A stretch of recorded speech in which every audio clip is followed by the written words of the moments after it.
I think my mother did exactly the right thing. I think it's absolutely extraordinary. The royal procession had already begun when Princess Anne saw the glittering object resting above Camilla's brow.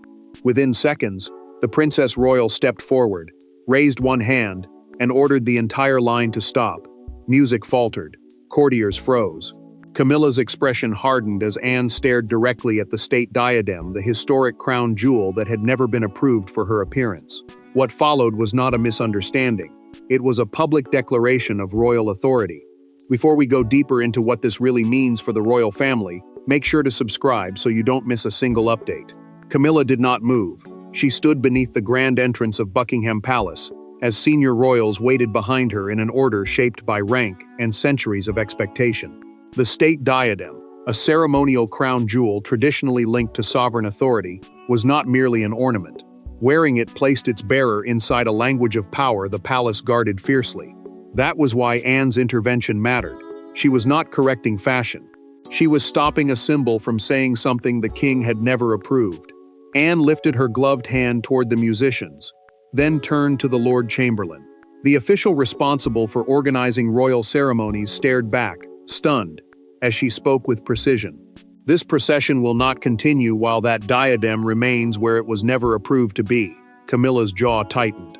Dozens of attendants stood steps away, and the throne room doors waited ahead like a promise now being withdrawn.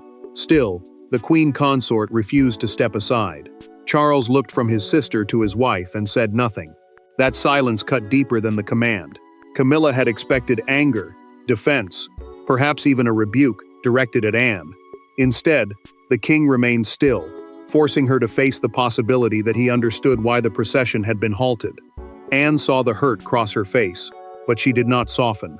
The Princess Royal reached inside her folder and produced the final ceremonial order, the written plan listing every approved jewel, position, and movement. The diadem was nowhere on it. A senior dresser stepped forward, voice trembling, and admitted that the jewel had left the royal collection less than 20 minutes earlier. Camilla's private suite had issued the instruction. The confession changed the tension at once. This was no accidental substitution. Someone had acted deliberately, with confidence that no one would dare interfere. William watched Anne tighten her grip on a second document hidden beneath the order. Charles's handwritten initials marked the bottom. The procession had stopped because of a crown, but the deeper conflict concerned the three people beneath it and what each believed the monarchy owed them. For Camilla, the State Diadem was more than diamonds and silver. It was visible confirmation that every rejection, every whisper, and every year spent waiting had finally been overcome. For Anne, it represented a boundary that no personal desire could cross. And for Charles, it became the object that forced him to choose between his wife and the institution he had sworn to protect. None of them entered that corridor prepared to surrender. All three understood what was at stake. Camilla remained motionless as the silence deepened around her. The State Diadem carried immense ceremonial meaning because it was traditionally connected to the authority of the sovereign, not simply to status or beauty. Its unauthorized use could not be dismissed as a mistake made by a dresser. It suggested power had been claimed before permission had been clearly given. Anne understood that danger immediately. Courtiers had long turned to the Princess Royal whenever tradition was threatened, and everyone else lacked the courage to intervene. Camilla slowly removed one glove and touched the edge of the jewel. Her voice remained controlled, but the pain beneath it was impossible to hide. "Are you stopping the procession, or are you stopping me?" Anne held her gaze. She answered that she was protecting the crown from a decision made without consent. The words landed without comfort or apology. Camilla's expression changed, not into anger at first, but into something quieter and more wounded. Charles stayed beside his wife, yet he refused to meet her eyes. The king knew that publicly overruling his sister could weaken the rules governing royal ceremony, but supporting Anne could break something private inside his marriage. He had spent years defending Camilla from judgment, and now his silence seemed to join the very voices he had promised to resist. William watched his father's hands tighten around the head of his walking cane. The slight tremor revealed what the monarch would not say. Charles was not confused. He understood the choice completely. He was simply afraid to make it aloud. Camilla insisted that she believed permission had already been granted. Someone inside the palace, she said, had given her every reason to expect approval before the written order arrived. Anne did not react immediately. Then she unfolded the revised jewel list and revealed that it had been amended at midnight. Camilla's office had received the final version before breakfast, and the State Diadem had been deliberately removed. The question was no longer whether the Queen Consort knew the rules. It was why she had chosen this procession to test them. To understand that decision, the story had to return to a private rehearsal 3 nights earlier, the moment everyone would later call the true point of no return. 3 nights before the procession, the palace was almost empty when Camilla entered the ceremonial gallery and saw the State Diadem waiting inside an open presentation case. Anne was already there. So was Charles. What began as a quiet rehearsal became a confrontation conducted in whispers, with no cameras, no audience, and no easy escape. One sentence from the king appeared to settle the matter. Yet Camilla heard hope where Anne heard refusal, and that difference would soon stop an entire royal procession. Charles had called the private rehearsal to settle every final detail before the state reception. Only Camilla, Anne, the Lord Chamberlain, and 2 members of the royal collection staff had been allowed inside. The Lord Chamberlain, the senior official responsible for organizing major royal ceremonies, stood beside the display as each approved piece was checked against the written order. The State Diadem rested among the other jewels so the final selection could be confirmed without confusion. Instead, its presence created the very confusion everyone had hoped to avoid. Camilla stepped closer and lifted the diadem from its cushion. She held it carefully, then turned toward Charles with a question she had clearly carried into the room. "Is there truly any reason I should not wear this now?" The king hesitated. That pause mattered. "Not for this procession, not yet," he finally answered. Anne heard a refusal. Camilla heard a promise delayed. The queen consort returned the jewel, but her expression had already changed. Anne moved before anyone could soften the moment. She closed the presentation case, turned the key, and placed it directly into the Lord Chamberlain's hand, rather than leaving it with Camilla's dresser. The gesture was calm, but its meaning was unmistakable. No one would remove that diadem without fresh authority. Charles asked his sister not to turn a jewel selection into a battle with his wife. Anne refused to accept the framing. She warned that the battle had begun the moment private reassurance was allowed to replace written authority. The king looked tired, trapped between affection and duty, while Camilla remained silent and watched him fail to correct either interpretation. After Anne left, Camilla told Charles the truth. Appearing without the diadem, she said, would make her look diminished beside the memory of previous queens. The comparison wounded her because acceptance had always seemed conditional. He comforted her, but he did not alter the formal order. The next morning, someone requested temporary access to the locked case, using authority from the monarch's household. By the day of the procession, Anne suspected the rehearsal decision had been quietly reversed. She simply did not yet know whose name had opened the case. When she finally demanded the truth in the halted corridor, Camilla was no longer defending a jewel selection. She was defending the private promise she believed Charles had made. The silence inside the grand entrance became unbearable. Anne stood between Camilla and the ceremonial route, refusing to lower her hand. The queen consort remained perfectly still, the state diadem catching the light above an expression of disbelief. Then Charles moved forward, and every courtier expected him to end the confrontation. Instead, the king asked one devastating question. Who authorized the jewel? Camilla's eyes shifted toward him.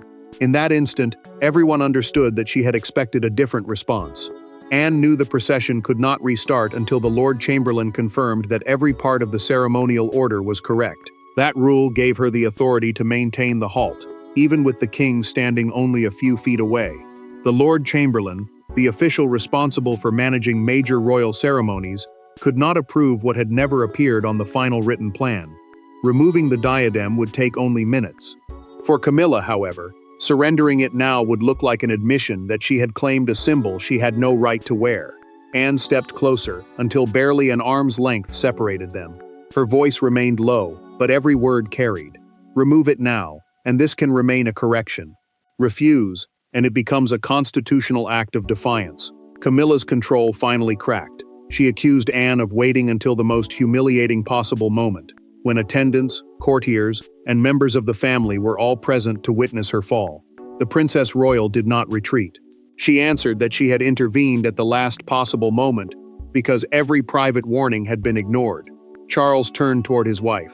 "Did you personally order it to be delivered?" Camilla held his gaze at last. She said his own words had given her permission. The answer struck him hard because it exposed the danger he had tried to avoid. His kindness had not prevented conflict. His ambiguity had created it. William glanced toward the waiting procession and saw Catherine quietly guiding the younger royals away from the sharpest exchange. The Princess of Wales spoke softly to them, protecting them from words that could change how they understood their family forever. He then looked back at his father and saw the choice closing around him. Anne produced the document bearing Charles's initials. The paper did not approve the diadem for ceremonial use.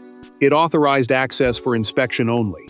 Camilla's private secretary then admitted that the wording had been treated as full approval after a late-night conversation with the Queen Consort. Charles now possessed the truth. What he said next would decide whether royal authority rested with marriage, monarchy, or written law. The corridor fell silent as he took the paper from Anne, because his next words would determine far more than who wore the diadem. Charles read the authorization twice. The first time, he looked like a husband searching for a way to protect his wife. The second time, he looked like a monarch recognizing his own signature had been stretched beyond its meaning. Anne did not interrupt him. She simply waited while the king's expression changed. Then he folded the paper, handed it back, and made a decision that stripped away every excuse surrounding the state diadem. Charles held the final authority over royal ceremonial use, but that power did not operate through hints, private comfort, or hopeful interpretation. It moved through written orders designed to stop a personal conversation from becoming permanent precedent. Once approved, the ceremonial order became the fixed plan governing who stood where, what was worn, and which symbols could be used. Anne's power did not come from outranking Camilla. It came from defending that agreed order after the monarch had signed it. Charles removed his glasses and placed them carefully on a side table. Then he turned toward his wife. "I authorized access. I did not authorize this appearance." Camilla's composure broke at last. She told him he knew what the diadem represented to her. He understood the years of judgment, the comparisons, and the constant feeling that acceptance could still be withdrawn. Yet he had allowed her to believe the restriction was temporary. The Queen Consort did not raise her voice. That restraint made the accusation more painful. Charles admitted the truth. He had avoided giving her a final refusal because he feared hurting her. Anne answered without softness. His kindness, she said, had created a crisis everyone else was now being forced to resolve. The words struck him harder than Camilla's anger, because they exposed the weakness beneath his silence. Charles pressed his fingers against his forehead and asked for the corridor to be cleared of unnecessary attendants. Shame had entered the moment. This was no longer simply a dispute over ceremony. His indecision had spread through the household and placed his wife opposite his sister before witnesses. The Lord Chamberlain then confirmed that Anne had submitted a written warning after the rehearsal. She had predicted that unclear language might be used to remove the jewel from the collection. Charles looked at her differently. His sister had not created the confrontation. She had prepared for it, because she believed neither he nor Camilla would stop it privately. The king ordered the state diadem removed. He also ruled that no royal jewel could leave the collection without 2 written approvals until further notice. Camilla obeyed, but the look she gave Anne carried a warning. The procession resumed without the diadem. Yet the true fallout began only after the final guests departed, and she returned to rooms that no longer felt secure. The state diadem was removed in a private dressing room, while the procession waited beyond the doors. Camilla did not speak as the fastening was released. She watched the jewel disappear into its velvet case, then stared at her reflection, as though the woman looking back had been publicly reduced in rank. Minutes later, she walked beside Charles without the symbol she believed had been promised. The procession continued flawlessly. Their marriage did not. Camilla rejoined the royal line wearing the jewelry originally approved for the ceremony, allowing the state reception to begin after a 12-minute delay. Palace staff were told to describe the interruption as a ceremonial adjustment, a controlled phrase meant to prevent panic and protect the dignity of the crown. Yet everyone inside the household understood the truth. Anne had overruled the Queen Consort, and Charles had allowed the decision to stand. Camilla completed every duty expected of her. She greeted guests, listened to formal remarks, and remained beside the king as though nothing had changed. That discipline protected the event, but it did not protect her. Every polite exchange concealed the memory of Anne's raised hand and her husband's refusal to defend her. Once the final guests had departed, Camilla entered her private sitting room and removed her earrings. She placed them on the table with more force than she intended. One rolled across the polished surface and dropped onto the carpet. She watched it fall but made no attempt to retrieve it. Charles followed her inside. He explained that allowing the diadem to remain would have damaged the crown by turning private interpretation into public authority. Camilla answered that his silence in the corridor had damaged something far more personal. The queen consort accused him of letting Anne shame her before the entire household. The king replied that his sister had stopped a misunderstanding from becoming permanent royal precedent, a past decision that future ceremonies could be forced to follow. Charles reached for her hand. Camilla pulled away and asked to be left alone. When the door closed behind him, the argument entered their marriage in a way neither could deny. Elsewhere, Anne received written notice that Camilla's private secretary had offered to resign, accepting responsibility for treating inspection access as ceremonial approval. The Princess Royal rejected the explanation. She warned William that sacrificing an aide would hide the real failure because the secretary had acted upon the queen consort's expectations.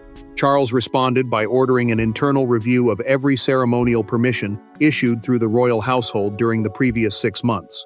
Before that examination could begin, however, Camilla sent Anne a private request.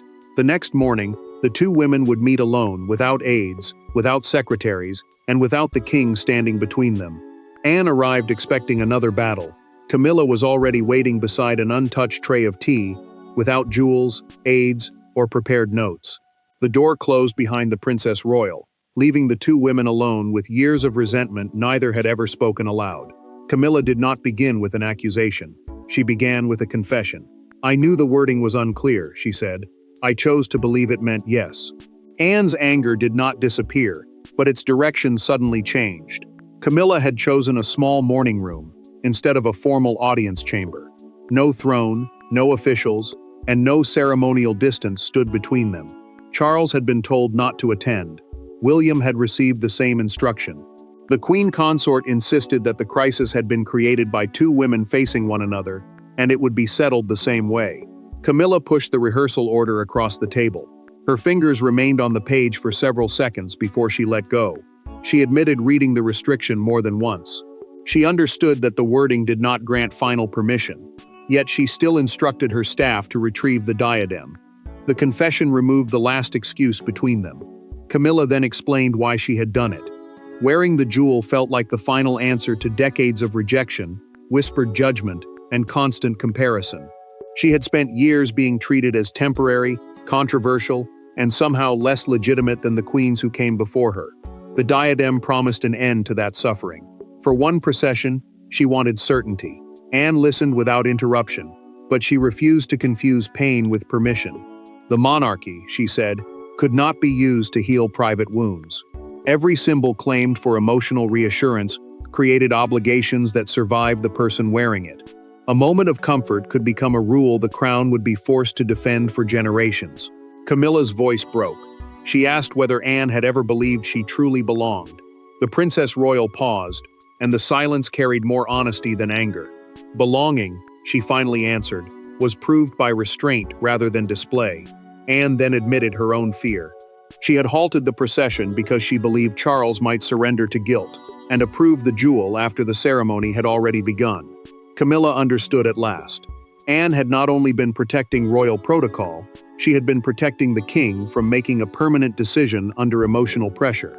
Camilla agreed to accept full responsibility during the internal review, and demanded that her private secretary not be sacrificed for following her instruction. Their private conflict had reached an understanding. Outside the palace, however, Anne's raised hand was already becoming a national symbol. One image overwhelmed every other moment from the state reception. Anne standing rigidly in the ceremonial corridor, one hand raised, while Camilla faced her beneath the state diadem. The photograph contained no explanation, yet the entire conflict appeared visible within it. Authority, resistance, humiliation, and duty. By sunrise, crowds were gathering near Buckingham Palace. Broadcasters were replaying the 12-minute delay, and the country had already decided that the halted procession meant something larger than a disputed piece of jewelry. The palace moved quickly. A formal statement confirmed that the procession had paused because the final ceremonial order had not been followed and was corrected before the event continued. That order was the written plan governing every approved position, jewel, and stage of the ceremony. The wording avoided blame, but it changed nothing. The public already knew Anne had stopped the line, and Charles had ordered the diadem removed. Outside Buckingham Palace, the Victoria Memorial became the center of the argument. A crowd gathered around a man holding the morning newspaper above his head. Its front page showed Anne's raised hand beneath one unforgettable headline, "The Princess Who Said Stop." Some people applauded. Others called the moment cruel. Everyone understood its power. A live television presenter soon gave the confrontation its defining phrase, describing it as, "The instant family loyalty yielded to the rules of the crown." The line spread through afternoon coverage, because it captured the choice Charles had been forced to make. Supporters praised Anne for protecting tradition when others hesitated. Camilla's defenders answered that the correction had been allowed to become a public humiliation when it could have been handled privately. Camilla watched the coverage alone inside Clarence's house. She listened as strangers debated her motives, her marriage, and whether she had ever truly earned her place. After several minutes, she switched off the television. The Queen Consort did not cry. She simply remained seated, absorbing the consequences of one decision now being judged by an entire country. The palace then announced a revised approval system requiring 2 written authorizations before any high-significance royal jewel could leave the collection. Charles personally approved a second statement acknowledging that unclear instructions from his office had contributed to the crisis. The admission protected Camilla from carrying the full blame, but it also confirmed that the failure had reached the king himself. Anne refused to celebrate the praise surrounding her. When William mentioned the public support, she answered that a monarchy should never need a national crisis to remember its own boundaries. The public had seen a princess stop a procession. The final verdict, however, would be written by the choices Charles, Camilla, and Anne made after the crowds had gone home. The crisis ended without exile, resignation, or another public confrontation. Its conclusion was quieter and more permanent. Camilla accepted that the State Diadem had represented a status she could not claim through assumption. Charles accepted that affection without clarity could place the monarchy in danger. Anne accepted no praise for stopping the procession, because she believed the intervention should never have been necessary. 3 members of one family entered the conflict carrying different fears. They emerged with one shared understanding: the crown could not survive private exceptions. The internal review delivered its findings through a documented report shared with the senior household. Camilla had personally authorized the retrieval of the State Diadem after interpreting Charles's uncertain words as future approval. The inquiry also found that the king's household had failed to distinguish permission to inspect a jewel from permission to wear it during a state ceremony. That distinction mattered because ceremonial authorization could turn a private wish into permanent royal precedent. Charles returned to the same gallery where the rehearsal had taken place. Camilla entered without jewels, and Anne arrived carrying no folder. The diadem remained locked inside its case between them. The king asked his wife to speak first. Camilla did not defend herself. She admitted that her desire to feel fully accepted had led her to treat uncertainty as consent. The queen consort accepted the revised restrictions without demanding an exception. Anne listened before telling her brother that she had never stopped the procession to defeat his wife. The Princess Royal had acted because once the line between person and institution disappeared, everyone eventually lost. Charles apologized to both women. He told Camilla that he had offered comfort when she needed a clear answer. The monarch then admitted to Anne that he had left her to enforce a decision he should have made himself. His apology could not erase the humiliation, but it ended the silence that had created it. Charles signed a permanent ceremonial protocol, a binding palace rule requiring explicit written authorization before historically sovereign regalia could be worn. Camilla and Anne did not become close, yet a harder form of respect emerged. The queen consort understood that her sister-in-law's severity protected even those who resented it. Charles offered Camilla his arm as they left the gallery. She hesitated, then accepted. Their trust had been damaged, but it had not been destroyed. The halted procession proved that royal authority is not secured by wearing the most powerful symbol. It is secured by knowing when not to wear it. Anne preserved the monarchy's boundaries. Camilla restored her dignity through honesty, and Charles ensured that affection would never again be mistaken for constitutional permission. The procession was remembered because, in 12 silent minutes, the monarchy chose discipline over desire and survived intact. Thanks for watching. Please don't forget to like and subscribe, and we will see you in next one.